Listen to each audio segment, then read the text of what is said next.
Welcome to the Human Frame podcast. With me, Łucja.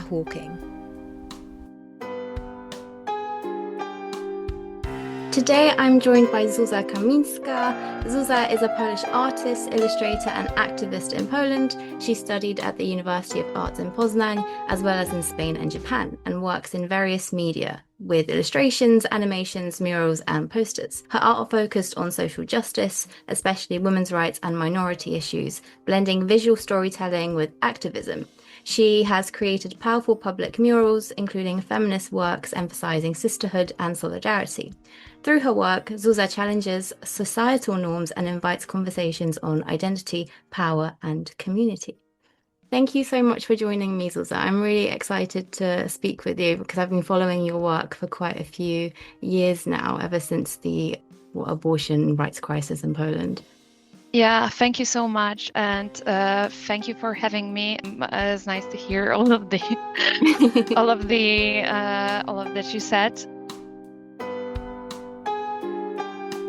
So I'm going to start at the very beginning. So can you tell me about your journey into art and activism? What drew you first to combine the visual storytelling with the social justice work that you carry out?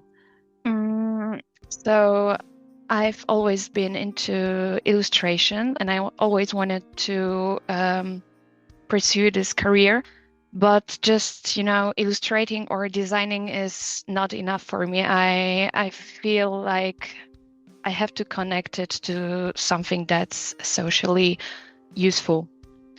And I also have this deeper sense of justice, or maybe that's from the upbringing, or I don't know, but the world that we live in, there is a lot of injustice all around, and it's very hard not to speak up against it. I think it's just who I am, and it had to be like that. I don't have any reason, like particular reason. It's just what I do. And yeah, I'd say it's natural. Do you think it's also part of the Polish identity? Because I always think about it in that sense, like, our parents and our grandparents fought up and resisted a lot in terms of, anti-communist rhetorics, and even going back to like Nazi Germany, all that kind of stuff. So do you think that also has like a strong outlook on things? Yeah, probably.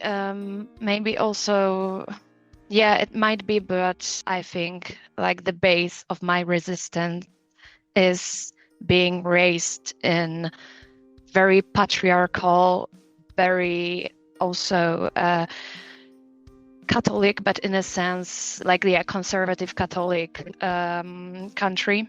It has changed a little bit for the better, I'd say, but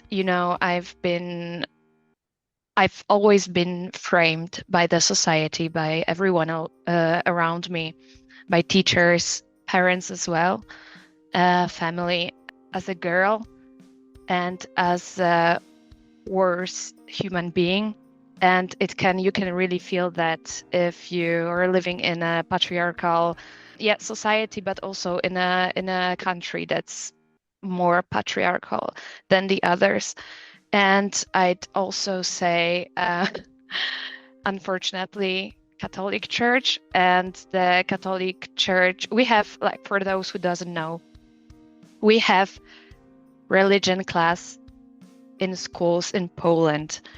And that means we don't really learn about religion, like all of the religions and mythology and etc. But we have a holy mass basically.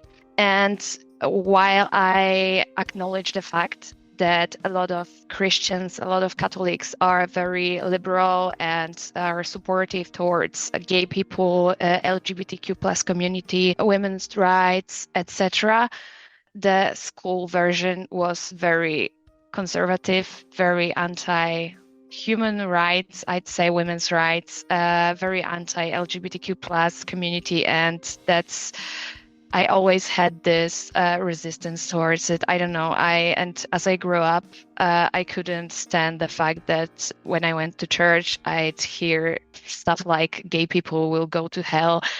and that's a sin.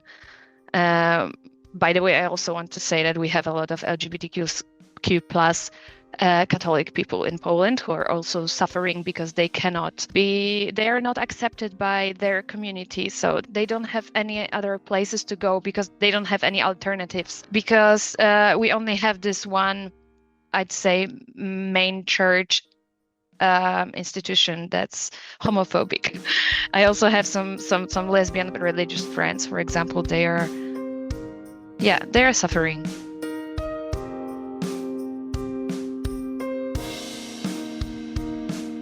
And I think also the really scary thing was when, PiS was which is the law, Prawo i Sprawiedliwość, Law and Justice Party. I think that's how it translates to English. Yeah. Really worked very closely with the Catholic Church, for example, was it Father Rydzyk? Was that one of them? Rydzyk, I think, yeah. The church, I don't know who is he. He's a priest. Is he a priest? Yeah, he's a priest. Yeah, but he was very I think he worked very closely with PiS anyway. But the fact that he's an entrepreneur as well. Yeah, and they had the anti-LGBT free zones. I don't really understand how you could. I don't understand it either. How they function with all of the hate towards LGBTQ plus community, and also with the anti-abortion rights. That was the last straw for me. I mean, I had a massive crisis myself. Yeah, but I want to get more onto that later. How has your work often highlighted social problems, especially around gender identity and marginalized communities? And how do you navigate the space between being an artist and an activist? Okay, so that's a very hard thing to navigate, because I think that it's all connected, and it's just the topics that I cannot avoid. It's not that I specifically choose those topics. I'm just creating what I feel that I want to create. And also, I think that everything is political, and the silence can be more political than speaking up about something. And I that's what I'd say. Definitely. And in terms of when you get commissions, how do you come up with your concept? Because they're really beautiful, but also really thought-provoking at the same time. I usually have this idea that instantly comes to my head, and I'm trying to work on it and choose the good or the suitable visual language to show what I want to say. But I usually have ideas very quickly, they just come to my head. I think that's something that can be worked on, because I remember when I started my studies, it wasn't that easy for me. Right now, that's just maybe not seconds, but it's coming very quick to my head. I think it's just what I've learned to have a lot of ideas, and then choosing the one that's great. And and you had one specific mural on in the Women's Rights Center in Poznań, which strength and sisterhood and breaking taboos around the body especially. What was the intention behind that piece? Are you talking about the purple and pink one? Okay, so it was actually my first mural, and I made it with we've created it with my artistic partner, Weronika Jaźwińska, and it was a charity work. I think we did it for free because we've always wanted to make a mural, and we've never had. It was in 2021, I'd say. I think 1 or 2, and we always wanted to do it because I'm very inspired by the medium that, by the wall and mural medium. That's a little bit different than just digital art and even drawing. I'm drawing, everything that I draw is hand drawn, basically. So but I still have to, work on computer to make it into a digital form and etc. But the contact with the size of a mural, the contact with the paint, with the wall, it's something different and something fascinating to me. I really love just changing mediums that I work with, and it was like the the idea behind it, why they needed it. It's because the office that they got from the city of Poznań was very ugly, very old. It was from the communist time, and they needed renovation. They didn't have money to fix the wall, so they just asked us to paint it. And we portrayed a trans woman there. I have to remember what's there because I remember there's another figure. One is black, one is white. It was supposed to symbolize power, empowerment, change. Oh yeah, because the person who's a trans person, it also can be interpreted as a person after a breast operation, so like a breast cancer, different different difficulties, different spectrum of womanhood, and that we can support each other, and that we can have this stability within ourselves and within a community, and that everyone in a community should feel included, and that women are basically strong. And what's the strongest? It's when we are working together and when we are our own friends and not enemies. Yeah, especially because I feel like women a lot of the times are put against each other. Yeah, exactly. Which is, a really important reminder to work together, because when we work together, it creates a greater strength in solidarity and power, really. Yeah, that's also something that I remember from my early childhood, that we didn't play sports. We were not just encouraged to play sports. And I remember boys being allowed on a football pitch, and we would just watch, for example, and no one was even interested. I mean, teachers or parents, they were not interested into playing with us or making us play in teams. So women are not taught they're not taught to work in teams as much as boys are. From the early age, I say not everyone, of course, but if you're not that person, if you cannot relate, then you are lucky. You're privileged. That's what I want to say. But also there is this whole beauty pageant since the early age, that, you should look like that. Your friend is prettier than you, blah, blah, blah. And that's not other women are not your rivals. That's not a contest. And that's something that I've learned. I had to learn myself because I didn't get it from my upbringing and from the system that I was raised in. Definitely. And obviously, Poland has been still going through an ongoing fight for abortion and bodily autonomy and freedom of choice. Yeah. I wanted to talk politics, but... Yeah, we'll get to that. How do you see your work fitting into the broader landscape of activism in Poland, especially for abortion rights? I think it resonates because the situation with abortion rights right now in Poland is horrible. And I was talking about the church, and of course, abortion is forbidden in the Catholic Church, but that's okay if you don't want. If it goes against your religion, then don't do it. But why I talked about the church is the Polish Church, Polish Catholic Church. It's something different than other Catholic churches around the world. I'd say Polish Catholic Church is very connected to the politics of the country, and that's why it's a big part of decision making in Poland. And it shouldn't be like that. But it shouldn't be, because the constitution is separate. any religion shouldn't dictate the law in a country.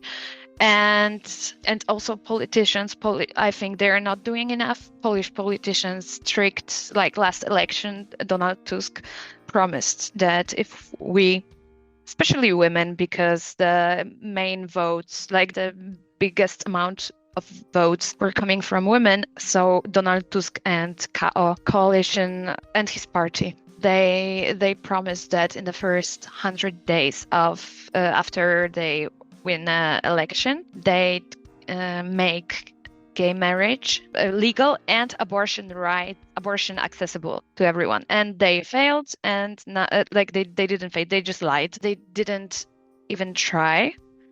He said that, yeah, I'm not going to do it because the president is going to veto it, but he didn't even try. He doesn't know. They're not doing anything. And women and pregnant people are still dying because of lack of abortion. Because a lot of the time don't know whether they can perform an emergency abortion because obviously they don't want to be in prison, which obviously is just so many issues in that sense. But also women aren't allowed to go internationally. So for example, if you want to have an abortion in Slovakia or a neighboring country, you can't, because then you get imprisoned. No, you can. You can? Yes, you can. No, you can. Like abortion, I know it because like my abortion activism is not only informing about it in my illustrations, in my art, and speaking up about it, but I'm also doing a lot of different things that I don't want to speak about, and I don't talk about it because I don't want to be in trouble. But I'm working as an activist over time as well, and I was working in different organizations to help people, basically Polish people. And you can go. That's like I'm gonna talk abortion right now. So if you're pregnant and people who are living in Poland and want to have an abortion, listen, you can get it in Poland, but only by yourself. You can get abortion pills, but you have to order it online from womanhelp.org. Only by yourself. You cannot ask a friend for help because doing your own abortion is legal, but helping, that's what's forbidden. That's why gynecologists cannot perform it. But you can order the pills online and you can have an abortion. I love a person who had an abortion like that with the pills from womanhelp.org. And it went kind of smooth, so I can recommend it. And I have I'm mixing it with German right now. That's what I'm stuttering because so I have the knowledge on that topic, I'd say. And if you are after or you are close to 12 a week, then you can go to Czechia, to ciocia Czesia, to Austria, to Wien, to ciocia Wienia, or to Germany, Berlin, to ciocia Basia. In Germany, it's legal to have an abortion until 13th week.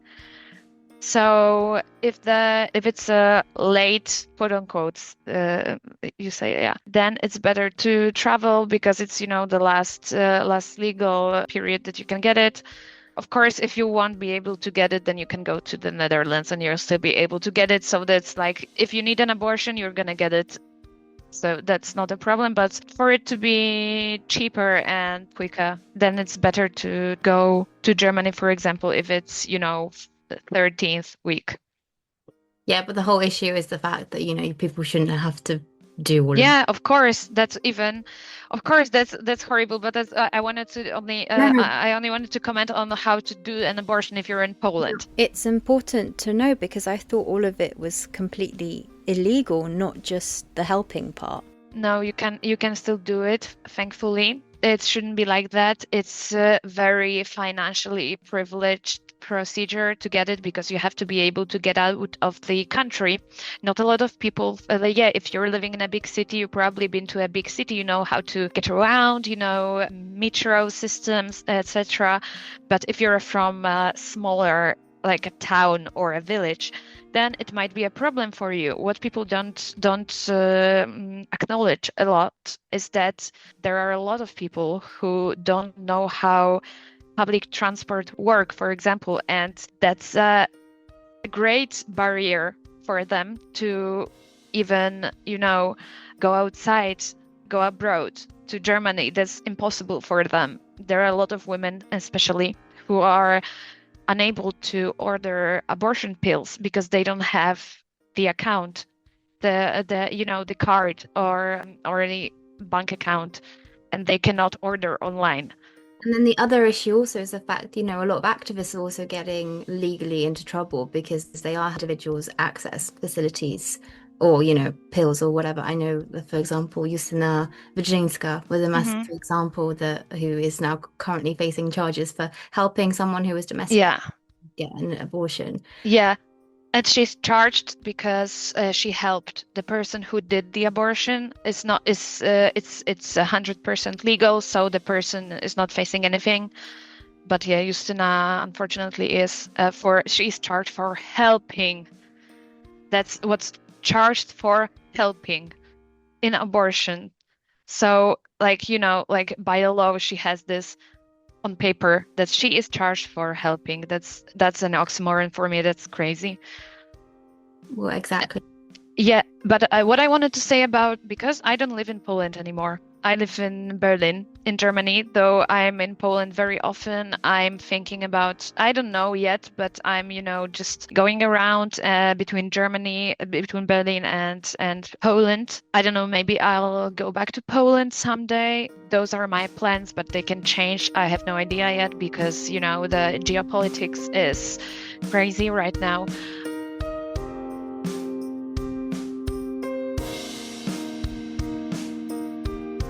But I wanted to talk about abortion rights in Germany a little bit. Yeah, of course.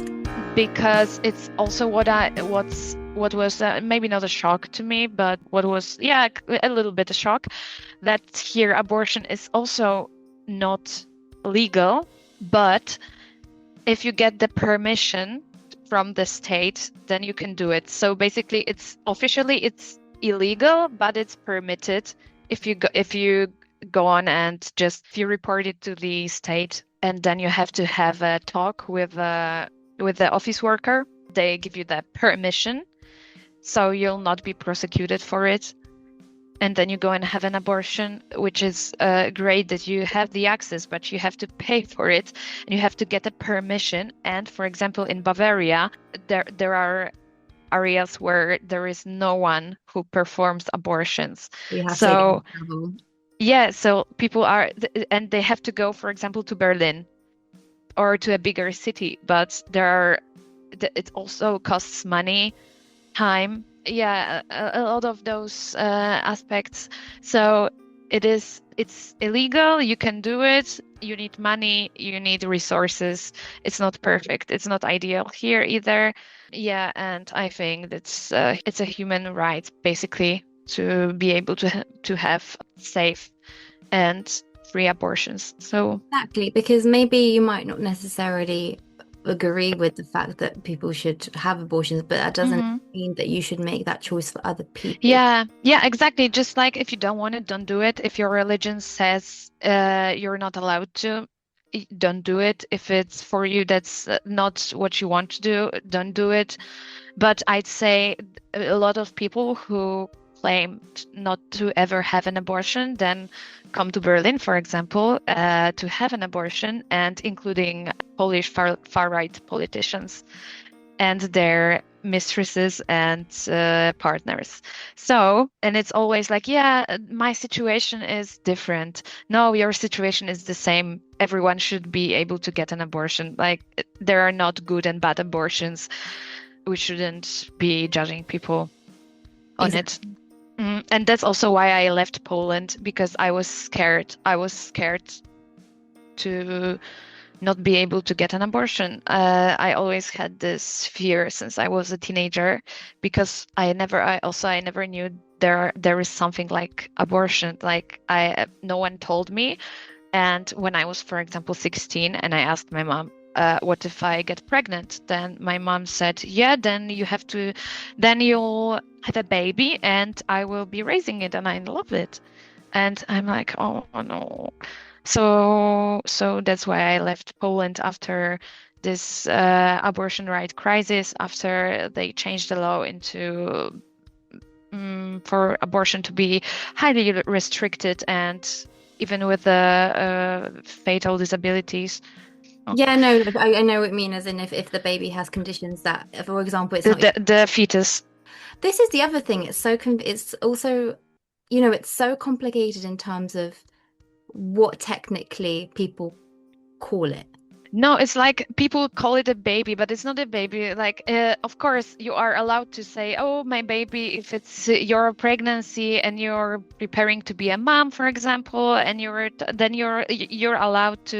It's cool if you call your fetus a baby. That's up to you. But the medical term and what it is, it's a fetus. So it's general. If you speak about it officially, then it's a fetus, and if it's yours and you care for the pregnancy, care for it's wanted, you love your future baby, then you can call it that. Yeah, but exactly. So as you said, when the fetus has like medical problems where it's maybe not even going to carry to term, or it will die very, very quickly after being born, then again, they're not allowed to have an abortion from that. And I just find it is quite cruel in that sense, because why would you put a woman through that? Yeah, that's Very, very cruel. That's very very cruel. It intense. doesn't make sense. I read the other day that being pregnant is as hard as climbing Everest. Yeah. And also being pregnant, what a lot of people don't acknowledge is that being pregnant and deciding or not on pregnancy, but like, is always life-threatening.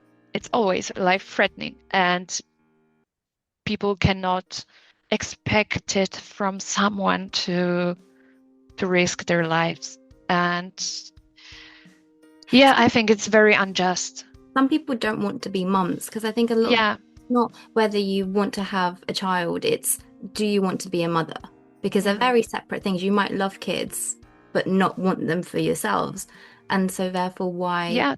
why should you be forced to do so? And that's not an Yeah. option. Maybe because, it's a lot of financial responsibility, or, other examples is obviously rape. Why should a woman who's been raped have to Yeah. carry a baby when it's going to remind her of one of the worst experiences? Yeah, that's crazy. But like, the cruelest thing for me is making a woman go through childbirth only to see the child dying seconds or minutes or hours. Yeah. That's cruelty. That's cruelty. Poland here messed up so bad. Yeah, I was afraid of I don't want to have started. I didn't want to start a family in Poland personally, because I was too afraid. And also, the doctors can not inform you about your fetus being deformed, for example, or having a sickness. And that's legal. Yeah. God, I didn't realize it was that. Yeah. It's just, every single time I talk about it, it just gets worse and worse and worse. Yeah. There's not been a point where there's a slight bit of hope. And I don't know about you, but for me, the term Matka Polka, so for people that don't know, Polish mother, I think holds a lot of significance. And I think it's one of the reasons why a lot of this stuff, or abortion rights, for example, are completely down the drain. I think because women in Poland are meant to be seen as, I heard it growing up all the time, woman has to do that. You have to go to work, you have to look after your kids, you have to be a great wife, and you have to woman does everything, and you're expected. Yeah, exactly. And it's not even like they're expected to be, those housewives. They are expected. That's what a lot of people don't understand, that they are expected. Take care about children, cooking, cleaning, keep that family life going. And on top of that, still working just as the husband, just as the man. That's a ripoff. And like, if there are people who claim that, they want to be housewives, it's also a work. That's a full-time job. But then the husband, for example, is working and providing financially, okay, and you're working at home. Yeah, that seems fair. But if you are housewifing and going to work, what the hell? And the husband is going back from work and just chilling, and the woman is going around. I've seen it,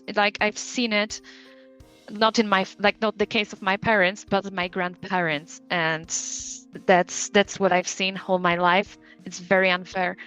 It's a lot of pressure as well, I feel like, as a woman to be having to do everything. Yeah. Yeah.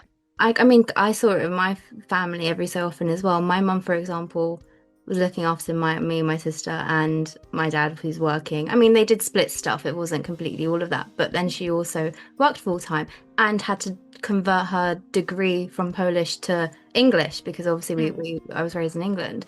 So in that sense, upholding all of that, and I saw my grandma do the same thing. And now I feel the same pressure in that sense. So it's, having to do so much. And therefore, a lot of the time also, and I spoke to my mum about this a few times, and it's also compromising your own sense of self. And I feel like it's just a very Polish way of looking at it and just normalizing it. I think it's Polish and in general Eastern European way, where in the US there was this, like we said, like this 50s housewife model, and in Poland or in the USSR, it was never a thing because the women were working. And, that's not something that's possible, and it's unrelatable in our society. And we're still expected to fulfill all of the work, provide all of the work that the full-time housewife would do. And what's scary to me, it's that because of the rise of the far right in Poland, like the young people are polarizing. Young women are voting left and young men are voting right. That's very scary that a lot of men still expect that from their partners. And I think it's going to be a big generational problem. 100%. And I think, there's going to be more and more tensions throughout as we go into the next election, not too far away, I think it is as well. But it's also, but it's like far right is rising everywhere, I'd say. Even in Germany, I've read a tweet today from a far right politician, the AfD one, who called the Slavic people unable to achieve anything or something like that, and they are still saying stuff like that. So yeah, it's hard. That's why activism is important. Exactly. It is, because obviously showcasing all of that, what we just spoke about, into a visual way that communicates, the political climate as well with artism and a hope for a better future. I mean, ultimately. So all of that carries a lot of weight. So do you feel any responsibility in when you create your art, especially when thinking about lived experiences of people? Yeah, 100%. I also need this, I also feel in general, I think that's my responsibility as an artist to make art that's useful, I'd say. I also make art that's completely not useful, and I also enjoy doing that, but Yes, I feel, I guess it's a good escapism, because obviously a lot of this is very heavy and you need a lightness in your life. Yeah, exactly. For example, I'm painting right now. The geopolitics got so hard that I that I started painting because I wanted to chill out, for example. And it turns out I'm doing paintings about violence against women. So it's not very, I don't know. It's just I'm laughing, but it's sad. So I don't know. I think that's just what I see and what I want to talk about. And if I see the injustice, then I have to react.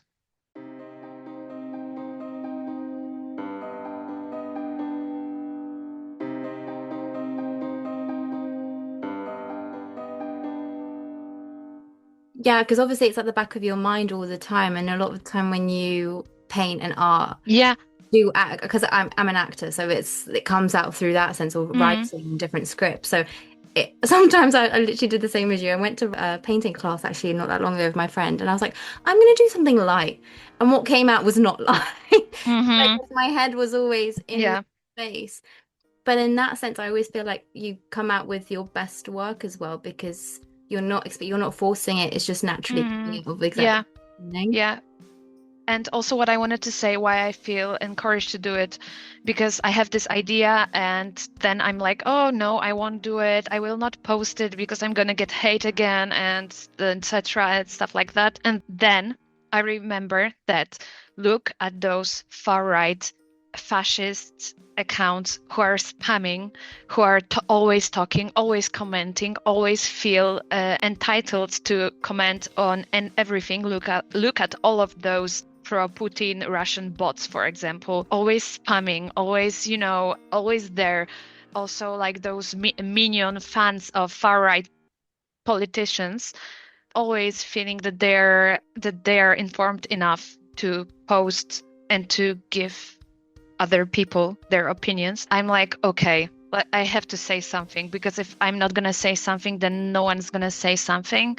Anything. And I'd like to encourage people, like the people who have this sense of justice and who care about human rights, to post, to encourage, post, to reshare, because information is power. And that's why we have so many pro-Putin Russian trolls on the internet, because it's building the image that everyone has the same point of view, and it's not true. Also, that's why we have Netanyahu, who says that it's a very important work to be active on the internet and to convert people for the Israelis government side, and have this Google ads everywhere.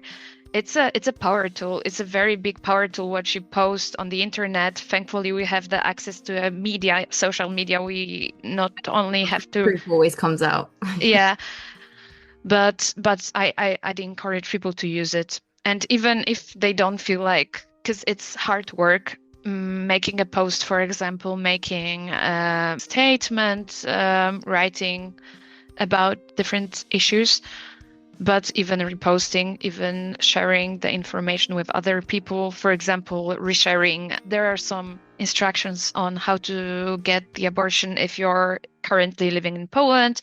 And imagine just resharing that information and people on your stories see it. And it can help one person in getting safe abortion.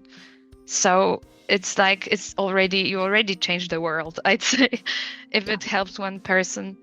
Definitely. And also, a lot of your art that you have, as you spoke, is quite public, Mm. especially murals on social media as well, especially in influencing awareness, empathy, and even policy around issues, gender identity, and human rights. But would you say your support is a lot greater than your negative comments that you get? Or do you even get any negative comments? I used to get more when I was younger, I don't know, and not that popular. Like, I'm not very popular. I'm not saying that, but when I was starting posting and sharing my art, I used to get so many negative comments, and right now, or maybe I just don't care about them anymore, because I literally don't care. And that's something that what I've learned. Even like my friends or my partner, they remember I used to shake. I used to reply to every person who was disagreeing with me. And right now I don't even care. I don't even reply to it. I'm like, sometimes I'm banning people if they're being racist or hateful, or for example anti-Semitic, stuff like that. They get banned because Yeah, I'm fair not enough. dealing with that. Sorry, you're just a shitty person. I don't have any responsibility to fight with everyone and to reply to everyone. And sometimes there are people who give the constructive criticism, and that I always appreciate. I think it's very nice. And yeah, but I don't really care if that's the opinion of a person who's racist, xenophobic, or hateful. Doesn't bother me. Definitely, I don't think we should take any credit Mm, for that. but I definitely get more support than hate. I'm glad. I am really glad that because I feel like Thanks. with social media being such like a spiral down. I was scared of doing this podcast. I'm not gonna lie, because I'm like, I'm gonna, Really? yeah, because I know I'm covering issues that are obviously abortion. People already have Yeah, a very hard, strong idea of what they think, and they don't always necessarily want to listen to other people's experiences. yeah. So it is a kind of up and down moment, but I think also the fact that art, whatever format it can be used, is such an important tool Mm-hmm. to illustrate the issues that are happening, and then to also make it more of a human individual experience to people. Mm-hmm.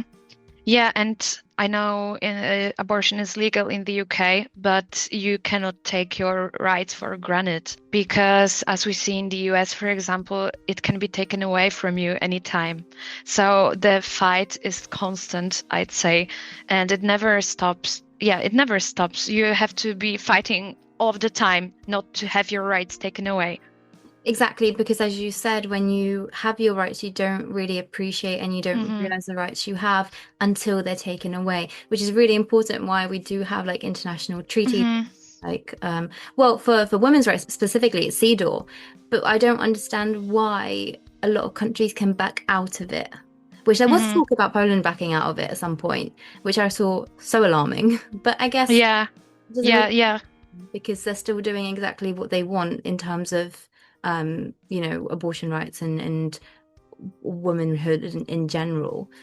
Yeah, there are some regions in Poland when people don't have any legal procedures for domestic abuse. For example, Zakopane, it's very touristy, but a lot of people don't know that it's the only region in Poland that doesn't have any domestic violence laws. I'm gonna Google the name That's because I surprising. forgot it. Didn't know that. Yeah, yeah, any acts or laws. Yeah, as I said, it's just laws. They don't really have any protection on it, and they also have the highest domestic abuse rate in the whole Poland. So, It's because there's no laws that go against it, so mhm, people feel like they can get away with more, mhm, and there's no repercussions for it. It's ridiculous. mhm. Anyway, looking ahead at a more lighter, more positive way, what projects or themes are you most excited about to explore at the moment or soon? I'm writing and illustrating a book about human rights, Oh, and wow. yeah, well, I'm publishing it this spring, and I'm very excited. Also very scared. My publisher told me that people are gonna be mad because it's anti-racist, anti-homophobic, just human rights and just tolerance and it's, mutual respect. Yeah, on those topics, that's the book's about. And also, what I wanted to say, that on a lighter note, that people also have this about Polish people. That's what I'm gonna say. People have this cliche picture of Polish people being homophobic, being uneducated, being like women being very submissive and being, traditional, etc. That's not true. That's what our government is. That doesn't mean that people in Poland are the same. We are still fighting. We're trying, like majority of people in Poland, they want gay marriage legalized. They also want the right to abortion legalized. That's not how everyone in Poland is. And I wanted to ask people to be more thoughtful about that, because sometimes I hear, yeah, that's very sad what I something hear about us abroad. Look, For I get it all the time. It's yeah, it's those stereotypes of like, yeah, but like men always just beat up their wives in Eastern Europe, blah blah blah. I'm like, yeah, it's really false. It's false information. But Eastern Europe's very similar to the to the Western world. It's just we yeah, have values that we hold close, and obviously Catholicism is a very big part of Poland. I personally think because of history and the fact that it was yeah, a form of resistance. But it doesn't. But the government is using it in a perverse way of yeah, yeah. using it as a weapon of as a tactic to go against everything. And then unfortunately it's a lot of the time older polls as well that then go off of what the government is saying. But I don't know why. I think it's because they use these arguments that are quite persuasive towards them. And yeah, it's just sad. It's just sad. And I think it's, like you said, so important to be able to keep saying the truth and not use these perverse ways of culture, really. Yeah. I think it's and I think if you're an artist, that a lot of people are afraid of speaking up. I get it, because you don't get so many clients, for example, like those companies, like those big companies, they will not work with you as eagerly as they will if you're just doing, like colorful, happy images. But it doesn't hurt to speak up from time to time. I know it's not everyone's cup of tea, but yeah, maybe include it sometimes. But even in, like, small conversations that people might have with their friends or family or wherever, those are just as important as, the big things that some people do. Which that's true. Having people accountable for what they say, for example.